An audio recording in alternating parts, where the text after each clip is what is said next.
Alors, bienvenue à tous, ici Laure de OFC Création d'entreprise. Je viens vers vous pour l'atelier de vendredi. Donc, l'atelier communiquer efficacement sur les réseaux sociaux, un atelier dédié aux porteurs de projets. Je vais partager mon écran et vous aurez accès bien sûr à la plateforme de formation. L'atelier, je suis seule aujourd'hui, j'aurai pas de stagiaire présent avec moi, donc je pense que en 40 minutes, on aura le temps de tout visionner et vous aurez les éléments pour travailler en autonomie. Libre à vous de me solliciter si vous souhaitez qu'on retravaille l'atelier ensemble. Donc, retravailler toute votre stratégie de communication digitale. Donc, pour vous situer les choses rapidement, on est sur le dernier atelier, dans le troisième atelier, communiquer efficacement sur les réseaux sociaux qui a lieu aujourd'hui de 14h à 16h, en espérant que je sois un peu plus concise. Donc ça, c'est notre atelier de ce jour. Je vous invite à regarder la suite, c'est-à-dire le contenu de l'atelier d'aujourd'hui. Donc, l'objectif, on est sur un objectif de marketing digital. Donc, l'idée, c'est de vous aider à structurer votre stratégie de contenu, à créer votre ligne éditoriale pour qu'il y ait une vraie cohérence et que vous soyez en capacité d'avoir des idées de contenu et de pouvoir publier régulièrement pour être poussé par l'algorithme des réseaux sociaux que vous utilisez. Donc, on va l'apprendre. Donc, l'idée, c'est ça, c'est régulièrement refaire le point, avoir une vraie stratégie pour publier régulièrement, construire une communauté engagée. C'est ça un peu l'idée. Et quand vous êtes porteur de projet, tout projet confondu, vous avez besoin d'avoir une stratégie digitale assez importante. Donc, on va attaquer immédiatement. Là, donc, on enchaîne sur l'étape numéro 1, définir la stratégie de contenu. Donc, on va partir sur ce qu'on appelle le persona. Donc, ça, c'est incontournable. Vous avez un client à servir. Vous devez travailler le profil de votre client idéal. Donc, ce qu'on appelle aussi persona dans le marketing, c'est exactement la même chose. C'est en fait définir qui vous souhaitez ou qui vous allez servir. L'idée, c'est vraiment de le définir au mieux. Donc, je vous rappelle que dans le module 2, on aborde la notion de client idéal, surtout à travers l'exercice de la carte de l'empathie. Où vraiment, la carte de l'empathie, on va aller jusqu'à la psychologie et les peurs et les frustrations de votre client idéal ou persona. Et ça va être un exercice incontournable pour pouvoir communiquer efficacement, pour toucher au mieux, au plus près votre cible client. Donc là, vous voyez l'illustration d'un persona. Vous avez son profil caractéristique, si vous servez plutôt un homme ou plutôt une femme. Vous avez aussi sa situation familiale qui se trouve ici. Alors, on est sur un champ d'hypothèse, mais on essaye d'affiner au mieux en fonction de différents critères qu'on verra ensuite. Votre profil utilisateur, est-ce que effectivement il est plutôt acheteur de votre produit plutôt sur Internet ou plutôt en physique? Est-ce qu'il a besoin d'être recommandé ou d'avoir recours au conseil de son réseau ou pas du tout? Il s'informe directement sur Internet à travers les différents canaux, notamment votre e-réputation. Donc, les avis collectés sur Google, hyper important d'être présent à travers la fiche My Google Business. Les freins à l'achat, donc ça aussi, c'est à définir. Est-ce que il y a des… Alors là, on nous parle de distance, ce qui fait qu'effectivement, vu que c'est un frein à l'achat, il va tout de suite se focaliser sur le e-commerce, donc l'achat en ligne. Donc ça, c'est à définir aussi. Donc ça, ce sera toujours tout ça, tous ces éléments-là, vous allez les retrouver dans la carte de l'empathie si vous avez réalisé cet exercice. Ces objectifs, pourquoi il fait appel à vous? Est-ce que vous résolvez un de ces problèmes? Donc ça fait partie de ce qui est important à définir précisément. Effectivement, ça aussi, il faudra vous informer auprès de vos clients, de vos prospects, comment et par quel biais il achète ses produits ou votre service. Donc, est-ce qu'on est sur les réseaux sociaux? Est-ce qu'on est via une boutique en ligne ou pas du tout? Magasin physique, il y a plein d'autres biais et ça, il va falloir le définir sur cette étape-là. Définir son comportement d'achat. Donc ça, on y vient. Pourquoi on établit ce profil de client idéal? C'est un client fictif qui n'existe pas, mais qui regroupe un certain nombre de caractéristiques. C'est de savoir comment il se comporte dans son processus d'achat. Est-ce que donc comment il achète-t-il? Est-ce qu'on est sur un produit physique? Dans ce cas-là, il a besoin de se rendre dans un magasin. Quel est son magasin? Est-ce qu'il va prendre sa voiture? Tous ces éléments-là de comportement d'achat, ça va être important. Alors après, vous avez d'autres éléments. Le plus important, à mon sens, c'est celui-là. C'est que la raison pour laquelle vous allez affiner ce portrait de client, c'est vraiment pour communiquer au mieux à son besoin, être au plus proche de ses besoins en utilisant son propre vocabulaire. C'est à vous, en menant cette petite enquête, à adapter vos argumentaires de vente à la psychologie de votre persona. Donc, c'est un peu ce qu'on reprend là, hein. C'est le comprendre au plus. Être vraiment au fait de ses peurs, de ses frustrations, de ses points de douleur et de sa façon de consommer votre produit et votre service. Donc, et là, on reprend les questions qui, pour nous, sont importantes. Savoir où on peut capter son client, où on peut faire de l'acquisition client. Donc, savoir, là, on est sur du digital, donc savoir sur quel réseau il est le plus représenté. Comment il consomme? Est-ce qu'il consomme beaucoup de contenu gratuit pour s'informer en amont de son processus d'achat ou plutôt il est sur des achats d'impulsion et il va directement, dès lors qu'il fait sa recherche Google, passer directement commande? Donc ça c'est pareil. Est-ce que vous avez besoin du coup de développer le contenu gratuit, de publier régulièrement, d'être sur Instagram, d'être sur Facebook, ou alors d'être plutôt sur un blog, développer le référencement naturel de votre site internet. Donc ça, c'est pour ça que c'est une étape qui est incontournable pour pas que vous perdiez en énergie et que vous publiez du contenu qui ne touche pas votre cible. On est vraiment sur du ciblage client. Et voilà, donc les problématiques principales. Pourquoi? Quel est son point de douleur? Pour quelles raisons il faut absolument qu'il passe à l'achat, à l'acquisition? Là, vous avez un exercice. Donc ça, c'est pareil. Alors là, non, pour l'instant, c'est pas un exercice, c'est plus la façon dont les agences marketing, elles utilisent les personas. Donc là, vous avez un certain nombre d'exemples que je vous laisserai regarder.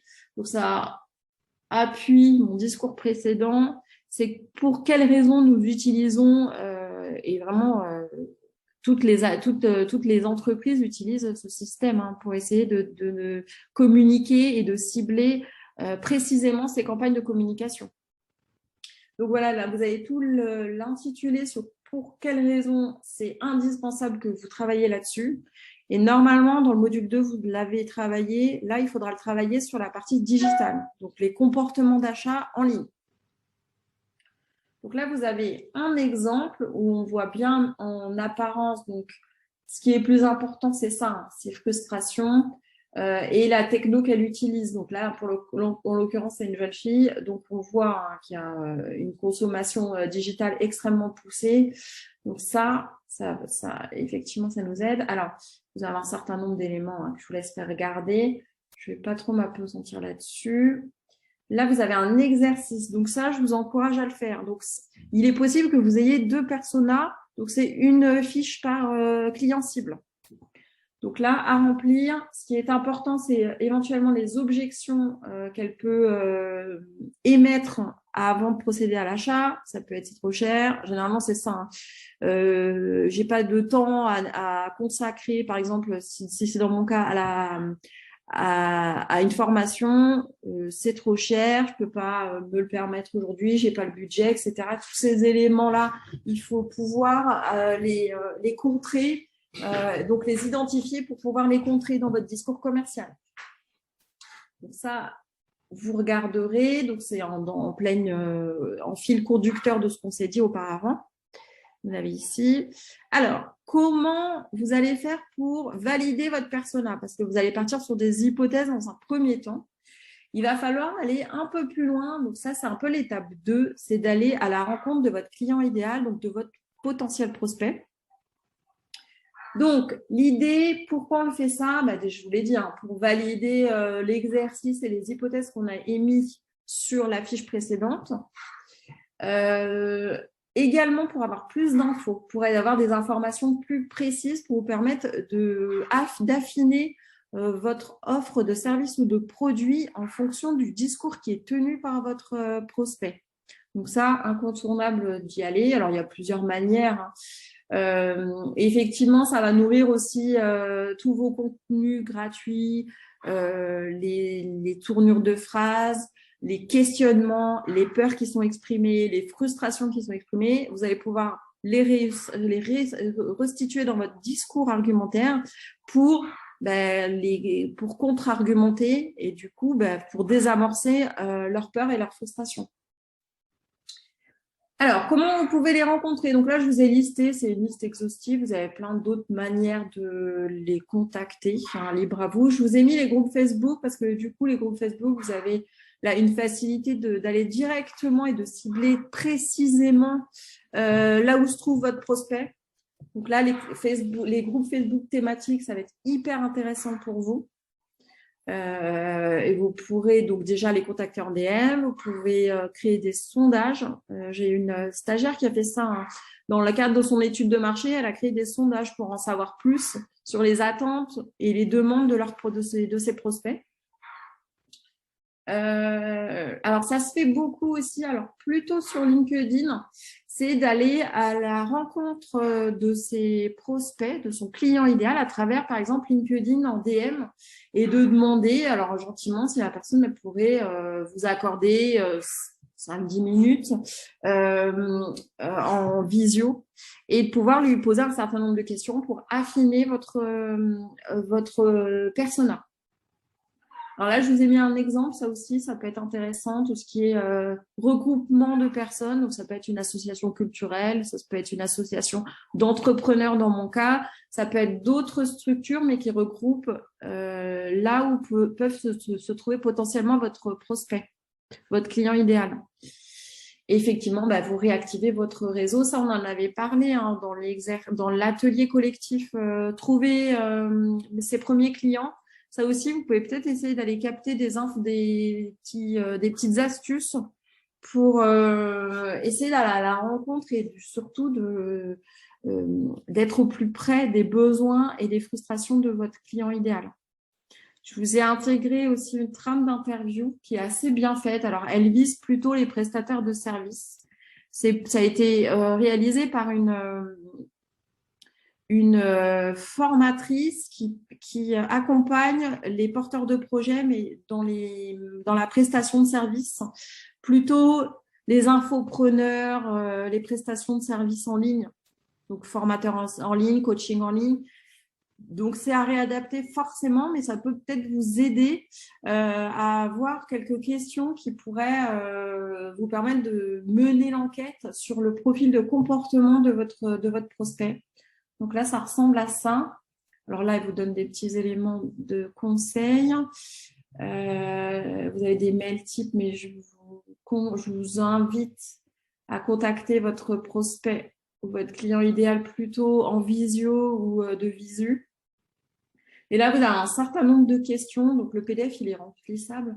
Vous pouvez récupérer les questions et essayer de faire votre propre questionnaire. C'est un peu comme votre étude de marché. Hein. Votre questionnaire pour le réadapter en fonction de votre secteur d'activité. Mais vraiment, si c'est pas ce type de question qui vous correspond, vous pouvez créer le vôtre. Hein, c'est complètement libre. C'est juste à titre de complément pour vous donner un outil qui serait à utiliser, que vous pouvez, sur lequel vous pouvez compter immédiatement, qui est opérationnel et qui a été testé aussi. Donc, une fois que vous avez validé votre client idéal, vous avez procédé aux interviews, vous êtes allé un petit peu plus loin que vos hypothèses. Essayez de, au plus près, alors sachant que vous aurez toujours une latitude et que ce client idéal, il va forcément évoluer en fonction de plein de paramètres. Mais vous avez déjà une base de travail, vous savez à qui vous allez communiquer sur les réseaux sociaux. Donc, ensuite, votre stratégie. Donc ça, c'est un petit peu, c'est assez simple, mais c'est quand même à intégrer. C'est que vous avez dans votre stratégie de contenu des objectifs que vous devez définir. Donc là, par exemple, vous avez des objectifs liés à la visibilité et à la crédibilité. Donc l'idée là, c'est par exemple se faire connaître et faire grossir son audience. Donc ça, on est plutôt sur un objectif de visibilité, être visible et créer une audience ou créer une communauté engagée. Donc la visibilité, être reconnu comme un expert dans sa thématique. Donc là, on est plutôt sur un objectif de crédibilité où vous devez démontrer de votre expertise sur le marché, que vous avez une plus-value et que vous pouvez répondre très spécifiquement à la douleur ou à la frustration de votre prospect. Faire connaître son format principal. Effectivement, là, si vous avez, par exemple, un compte que vous voulez faire grossir. Alors là, pour le coup, ça prenait l'exemple d'un podcast. Mais imaginons que vous utilisez Instagram pour promouvoir votre compte TikTok. Mais là, ça fera partie du coup de vos objectifs. Puisque peut-être que via TikTok, vous avez une facilité d'acquisition client. Vous pouvez vendre peut-être plus facilement. Alors, je pensais par exemple aux loisirs créatifs ou au e-commerce. Donc, TikTok marche très bien sur le e-commerce pour faire la promotion de produits. Et donc, ça peut être bien d'utiliser d'autres réseaux sociaux pour promouvoir le compte, par exemple, le compte TikTok, qui est un compte e-shop, qui promouvoit le commerce en ligne. Et là, on est sur un objectif de promotion. Vous vendez directement votre prestation de service. Et ça, pour la promotion d'Instagram, ça concerne tous les secteurs d'activité, que ce soit la restauration, les prestations de services. On est aussi sur des artisans, donc artisans du BTP. Il s'avère qu'ils arrivent vraiment à promouvoir leurs prestations de services sur Instagram ou sur TikTok. Donc ça, alors j'avoue que j'étais assez surprise, mais effectivement, c'est un vrai canal d'acquisition Instagram. Il y a des posts qui sont dédiés à la promotion, notamment dans le secteur de l'artisanat. Alors là, on illustre avec des exemples de stratégies. Donc là, par exemple, l'objectif, c'était être reconnu comme un expert. Donc l'expertise, donc là, c'était sur Twitter. Et là, l'action qui va en lien avec plan d'action qui est déployé par rapport à la stratégie du compte, c'est de tweeter en masse. Donc là, de tweeter vraiment régulièrement sur les nouveautés. Donc être toujours précurseur et avoir mis des outils de veille en place pour être toujours le premier à relayer l'information. Là, l'objectif, c'était donc utiliser le compte Instagram pour promouvoir le podcast. Donc là, du coup, on va créer du contenu autour du podcast et on va publier régulièrement. Me servir d'Instagram pour construire une communauté, donc communauté engagée, là, du coup, il n'y a pas de secret, il faut poster tout le temps. Et il faut bien définir quel est le contenu qui plaît à votre communauté. Et avec ce qu'on appelle un call to action, avec un appel à l'action à votre communauté pour qu'elle soit engagée, qu'elle partage votre compte et qu'elle soit participative sur votre compte. Donc là, c'est une autre stratégie liée au fait qu'on est là pour développer sa visibilité, développer sa communauté. Et là, on est sur un objectif de promotion, donc TikTok. Et là, effectivement, vous avez des exemples, vous montrez vos produits, vous faites des vidéos sur votre produit, comment on l'utilise, les mises en situation, etc. Et là, il vous propose aussi de la pub payante. Donc ça, c'est un exercice à faire en amont avant de se lancer dans la publication de posts. Sinon, vous perdez de l'énergie, vous perdez du temps. Donc voilà, formulez vos objectifs. Donc concrètement, c'est formuler, est-ce que je suis sur un axe de promotion de mes offres? Est-ce que je suis un axe plutôt sur une création de ma visibilité puisque j'ai pas assez d'abonnés, donc je vais faire grossir mon audience, avoir une communauté engagée, donc je vais poster régulièrement. Est-ce que je suis plutôt sur un axe de je veux monter et montrer mon expertise, donc un objectif de crédibilité. Et là, pour le coup, il faudra choisir ses contenus en fonction de cet objectif. Donc, démontrer son expertise. Et l'axe de promotion, donc montrer son produit, montrer aussi les témoignages de clients. Enfin, il y a plein de choses qui vous permettent de faire la promotion de votre produit. Hein. Et la publicité payante aussi, ça va booster votre compte. Donc ça, c'est des éléments qu'il va falloir travailler. Donc je vous répète que ça, si vous vous sentez compliqué de l'établir, de déployer cette stratégie seule, on peut le faire en séance individuelle ou je vous invite aussi à le faire avec un de vos proches. Vous pouvez le travailler, avoir un autre regard sur votre stratégie. Ça peut être hyper intéressant de le faire même en groupe. Ça a vraiment une vraie plus-value. Hein. Donc là, on a vu notre persona, on a ciblé et on a défini nos objectifs pour être en capacité d'avoir une stratégie cohérente. Ensuite, l'étape suivante, c'est la création de votre ligne éditoriale. Alors, la ligne éditoriale, c'est la façon dont vous allez rédiger tous vos posts, la façon dont vous allez vous adresser à votre audience, et aussi la manière la fréquence de vos publications. Donc ça va être extrêmement important d'être très rigoureux sur la fréquence de vos publications parce que déjà, votre communauté, vous allez contribuer à fidéliser votre communauté si elle sait que vous publiez 2-3 fois par semaine à tel jour, telle heure.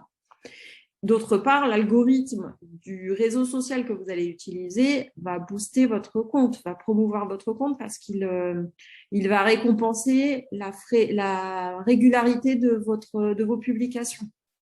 Donc, pour l'algorithme du réseau social, si vous respectez votre fréquence de publication, il va forcément vous mettre en avant par rapport aux autres comptes, les comptes concurrents qui sont moins disciplinés. Donc là, les étapes pour construire votre ligne éditoriale, on va les voir, ils vont être ici. Donc là, on est sur, donc là vous voyez, la promesse. Alors, pourquoi votre client cible ferait appel à vous? Est-ce que vous avez une expertise qui lui permettrait d'être toujours informé en avant-première? Est-ce que vous avez la possibilité de l'accompagner dans son parcours professionnel, par exemple? Est-ce que, comme vous êtes, là, en l'occurrence, Jonathan, il est restaurateur, lui, sa promesse, c'est de partager ses spécialités culinaires réunionnaises et de faire découvrir de nouveaux goûts, de nouvelles recettes qu'on n'a pas forcément, auxquelles on n'a pas forcément accès. Ça, c'est un peu passer un bon moment convivial autour de plats un peu exotiques. Là, la raison d'être, donc là, vous le voyez, hein, l'explicitation est effectivement sur la restauration, la raison d'être de votre projet. Donc, travailler avec des personnes conviviales et passionnées, monter avec ta compagnie. Donc là, ça renvoie plutôt à vos valeurs, à la façon que vous souhaitez transmettre à votre cible. Voilà, les valeurs que vous incarnez dans votre projet. Est-ce que vous êtes sur un projet qui vous tient à cœur parce que vous contribuez par exemple pour Jonathan, vous contribuez à partager les valeurs de la Réunion. Lui, je pense qu'il y a une valeur de transmission familiale. Ça va au-delà du fait de cuisiner. Il a, je pense, à cœur de mettre un peu de Réunion, de mettre un peu de son pays, de ses valeurs et de ses traditions dans sa cuisine.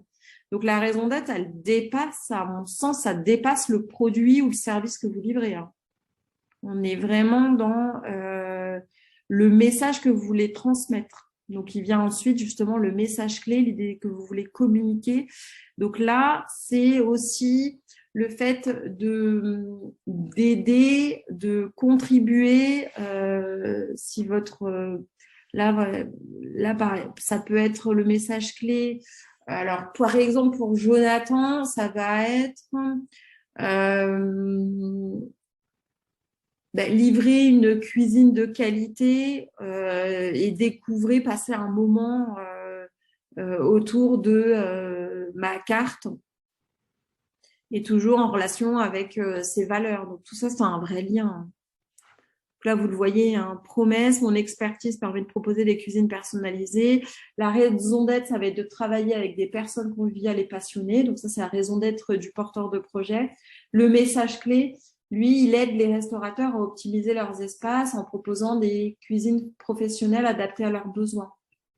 Donc, par exemple, moi, je vais aider, par exemple, mon message clé, ma raison d'être, c'est de contribuer à la promotion de l'entrepreneuriat. Alors, plus spécifiquement féminin, mais en l'occurrence, en ce moment, j'ai beaucoup de stagiaires masculins. Et mon message clé, c'est de moi, j'aide les porteurs de projets à créer facilement leur entreprise, alors plutôt leur micro-entreprise en l'occurrence, et de les accompagner dans le développement de leur projet de création d'entreprise. Après, tout s'affine, hein, mais c'est vrai que c'est bien de les poser pour être au clair avec le message que vous allez faire passer à travers vos publications. Là, ensuite, l'étape supplémentaire, ça va être de définir une thématique centrale. Donc là, on vient petit à petit, une fois qu'on a posé ça, on vient petit à petit sur l'idée d'affiner les sujets que vous allez aborder lors de vos créations. Donc voilà, donc ça aussi, ça peut être intéressant de le faire à plusieurs ou d'interroger, alors à travers les groupes Facebook, de réinterroger potentiellement votre client idéal si vous avez une liste des clients que vous avez déjà interrogés auparavant, de leur demander quels seraient les sujets qui les intéresseraient. Donc, par exemple, là, qu'est-ce qu'on nous dit ? Donc, votre cible, quel sujet pourrait intéresser votre cible ? Donc, connaître les nouveautés de mon entreprise, les nouveaux produits, avoir des promotions, voir les coulisses de l'entreprise. Votre entreprise, quel sujet souhaitez-vous aborder, autour de quel souhaitez-vous organiser vos contenus? Ok. Donc, là, ça va vous permettre de vous donner des idées pour lister vos sous-thématiques. Donc là, ça va tourner autour de votre expertise, de votre offre de produits. Ça peut tourner autour de votre événementiel, de voir de ce qui se passe lors du développement de votre entreprise. Et à vous de les regrouper en thématiques. Donc là, je pense qu'on l'aborde. On l'aborde de manière un peu plus globale. Donc la grosse thématique, là, c'est donner des conseils et tendances sur la cuisine. Exemple de sous-thématique, bien choisir son plan de travail, il faut connecter. Donc là, pour le coup, ça va être vraiment de partir sur toutes les données que vous avez abordées, votre message clé, et d'aller chercher une thématique qui regroupe votre message clé. Donc, si je reprends mon cas, ça va être tout ce qui est lié au développement de l'entrepreneuriat. Donc, ça pourrait être, par exemple, de partager les réglementations. Il y en a beaucoup en réglementation sur l'entrepreneuriat. Partager des tutoriels de comment on crée sa micro-entreprise, quelles sont les étapes d'un projet de création d'entreprise, par où on commence quand on veut créer sa boîte, quelles sont les manières dont on crée nos contenus de formation. Est-ce qu'on a des méthodes pédagogiques adaptées selon l'avancée du projet? Tous ces éléments-là, ça peut faire partie de votre thématique centrale et vous allez tourner autour. Donc ça, un brainstorming, ça peut être extrêmement précieux. Et là, vous avez des questionnements qui peuvent un peu vous aider à préciser les sujets que vous pouvez aborder. Donc, quelles informations souhaitez-vous communiquer à vos lecteurs? Voulez-vous parler des coulisses de votre entreprise? Donc ça, c'est un choix personnel ou pas. Vos coups de cœur, donc ça peut être aussi intéressant de partager si vous avez Généralement, on a tous créé notre boîte en fonction de nos centres d'intérêt. Donc, vous suivez peut-être une chaîne YouTube, un compte Instagram, vous avez un livre ressource à partager qui démontre de l'expertise en lien avec votre service ou votre produit. Donc, tous ces éléments, c'est les petits questionnements, les conseils aussi. Les conseils pour faire connaître votre produit, comment vous... les tutoriels, ça marche très bien. Enfin, tous ces éléments-là, qui tournent autour de votre message clé, vont enrichir votre ligne éditoriale. Donc là, vous avez des exemples. Donc ça, on en a parlé. Alors, les règles rédactionnelles. Donc ça, il va falloir trouver une cohérence. Donc là, si je reprends l'exercice, l'objectif des publications. Donc là, dans notre exemple, c'est inspirer. Donc inspirer, j'imagine, sa communauté, son audience. À vous de réfléchir quels sont les objectifs de votre publication. Est-ce que ce serait d'informer? Est-ce que ce serait de partager votre expertise? Est-ce que vous souhaitez conseiller? Enfin, il y a plein d'objectifs qu'on pourrait qualifier avec un verbe d'action. Le ton que vous allez employer, est-ce qu'on est plutôt sur un ton un peu familier ou très formel?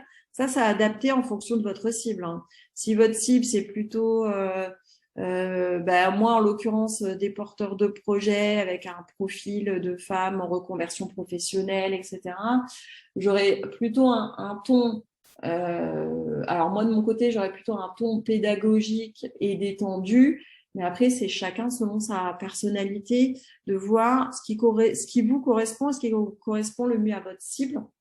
Et l'emploi du tu ou du vouvoiement. Ça, c'est à voir aussi. Ça dépend de plein de facteurs. Ça dépend de la façon dont votre relation client, votre relation avec vos prospects se déroule. C'est très en lien avec la façon dont vous voulez construire votre relation client. Donc là, je passe. Là, ce qui est le plus intéressant, et c'est une des raisons pour lesquelles vous pouvez travailler en totale autonomie aussi sur cet atelier, c'est que vous avez un exercice qui vous est proposé, qui reprend toute la trame dont j'ai parlé antérieurement. Donc là, vous avez votre cible client que vous devez définir. Les thématiques, elles vont venir ici. Et les sous-thématiques, je vous ai laissé les exemples pour illustrer un peu ce qu'on entend par sous-thématique. Ça, je pense que ça fera l'objet de vos premières publications. Si vous n'avez pas encore démarré votre compte Instagram ou vos comptes Facebook ou TikTok, je partage, je vous montre comment je réalise telle et telle étape de mon projet. Je vous partage mes outils ou mes conseils, etc. Ça, je vous ai laissé parce que je trouve que c'était assez bien fait. L'objectif, donc, on en a parlé effectivement, l'objectif, ce serait, est-ce que vous avez un objectif de création de créer votre communauté, de vous faire connaître, ou ça peut être de montrer votre expertise, montrer votre savoir-faire. On en avait parlé antérieurement, ça peut être aussi inspirer votre communauté. Ça aussi, ça c'est des éléments que vous devez définir en amont de toutes vos publications pour garder une vraie cohérence dans votre communication. Le ton que vous utilisez et puis le vouvoiement, le tutoiement. Ça, cet exercice, vous pouvez le faire. Il est assez bien fait. Ensuite, qu'est-ce que je vous ai partagé d'autre? Les contenus. Ça, c'est juste une aide. Hein. Ça reste toujours une suggestion. Alors, hop. Est-ce que ça va se mettre correctement? Voilà, pardon. Donc là, vous avez des idées de contenu pour remplir votre calendrier éditorial. Ça, c'est pareil, ça va peut-être vous éclairer, alors vous en avez pas mal, 120, sur si vous n'avez pas d'idées, je trouve que c'est hyper bien fait. Là, vous avez de quoi remplir, si vous êtes en panne d'inspiration, de pouvoir à piocher dedans et à enrichir votre calendrier éditorial, hyper intéressant. Alors là, j'avance, je vous laisserai consulter le document. Là, vous avez une vidéo que je trouve bien faite. Elle a une méthode. Donc, une chaîne YouTube Marketing Square de Caroline Mignot. Elle est vraiment, c'est une influenceuse en fait sur LinkedIn avec une super façon de construire votre ligne éditoriale jusqu'à la création du calendrier éditorial. Et elle a une manière qui rejoint un peu celle-ci, une méthode assez sympa avec un discours que j'aime bien. Et pour le coup, là, vous pouvez retrouver pas mal d'éléments d'informations complémentaires à ce dont on s'est parlé. Donc, elle rejoint un peu sur le fait qu'il faut parler à son client idéal. Hein. C'est votre trame de départ, c'est la première étape. Elle est incontournable pour vraiment cibler votre discours et vos publications. Évitez de perdre en énergie et de perdre votre temps aussi. Hein. Donc là, je vous inviterai à la regarder. Elle est un peu longue, mais elle est découpée. Hein. Vous avez quand même une possibilité de ne voir que les moments qui vous intéressent. Ensuite, ça, c'est le calendrier éditorial. Donc, je vous ai mis 2 exemples. Vous disiez que vous avez la possibilité, donc toujours sur la plateforme de formation, d'avoir accès à un calendrier éditorial pour justement vous permettre de planifier vos posts pour vos réseaux sociaux et surtout de vous obliger à rester régulière et régulière sur vos publications. C'est hyper important pour votre algorithme, pour créer de l'engagement et faire agrandir votre communauté. C'est extrêmement important. Donc là, vous avez une trame qui est quand même bien faite. Et l'idée, c'est qu'en fait, vous allez noter les fréquences de publication. Donc, le nombre de posts que vous allez sortir par semaine, donc avec un temps de rédaction qui sera nécessaire de bloquer par semaine ou par mois, si vous, ce qu'on appelle batcher, si vous faites ces actions tout en même temps. Définir les jours où vous voulez poster et l'heure à laquelle il vous semble que votre cible elle sera le plus disponible. Donc ça, c'est aussi à moduler en fonction de nombreux tests. Hein.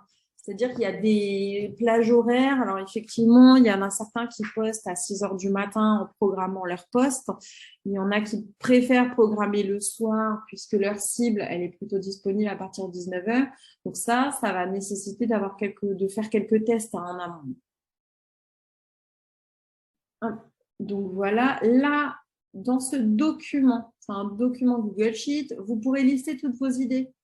Donc ça peut être intéressant d'avoir sur un même outil la possibilité d'avoir une espèce de bloc-notes, un aide-mémoire sur toutes les idées que vous avez et que vous les rentrez, vous les centralisez sur ce document-là. Et là, vous avez la possibilité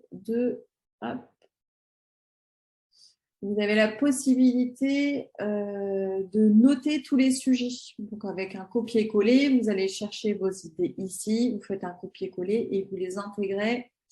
Voilà, là, il est mieux fait. Vous les intégrez ici, votre sujet, le format que vous souhaitez, si on est plutôt sur un format vidéo, un format carrousel, une story, un réel. Et là, le texte de votre publication, vous pouvez l'intégrer ici avec le statut, où vous en êtes dans les différents statuts, les différentes étapes de la publication de votre post. Et là, vous avez une étape note. Donc ça c'est voilà, c'est répercuté sur tous les mois de l'année. Ce document-là, il est intéressant.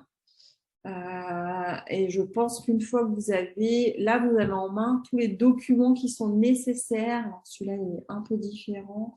Je vais juste vous le présenter s'il vous intéresse. C'est le 92. OK. Je vais quand même vous présenter l'autre qui va être celui-là. Je vous ai collecté 2 calendriers édito en me disant que peut-être vous auriez une préférence pour tel et tel format. Donc pareil, on est sur du Google Sheet. Et là, vous avez donc les jours qui sont présentés ici. Voilà, avec la possibilité de les modifier ici. Le réseau social qui vous intéresse. Et là, il vous présente, donc là, à quel moment vous voulez le publier, la thématique que vous abordez. Alors, il est pas mal fait parce que du coup, vous avez la possibilité de filtrer les thématiques si vous avez deux, trois thématiques ou sous-thématiques sur votre activité. Donc, il est quand même pas mal fait. Le statut du poste, où vous en êtes dans les étapes de la publication. Et qu'est-ce que vous avez d'autres petits éléments? Type de contenu, voilà, c'est ce qu'on est sur le format du contenu, format vidéo, etc. Voilà, je vous mets quand même à disposition ces deux calendriers, à voir celui sur lequel vous trouvez le plus pertinent. Mais je trouve que ça mérite d'être testé, que ce soit l'un ou l'autre. Donc voilà, donc j'ai fait le tour de la façon dont vous pouvez utiliser cette méthode. L'idée, c'est de communiquer sur les réseaux, même si on n'est pas community manager, même si on n'a pas forcément de facilité sur le réseau où se trouve votre client idéal, mais ça reste quand même extrêmement important de mettre en place une stratégie digitale, hein, que ça soit sur Facebook, que ça peut être sur TikTok ou LinkedIn, Instagram. Je vous invite à vraiment travailler là-dessus. Ça peut être délégué si ça vous semble un peu trop compliqué à mettre en place. Après, vous pouvez, alors moi je le conseille aussi, vous rapprocher des écoles, notamment les écoles qui forment au nouveau métier du digital, donc qui forment au community management. Ça peut être une option, hein, si ça vous rebute. Toujours est-il que c'est utile quand même de tester et de voir si ça a des répercussions positives sur votre business. Normalement, si vous travaillez bien votre stratégie digitale, vous aurez des retours positifs.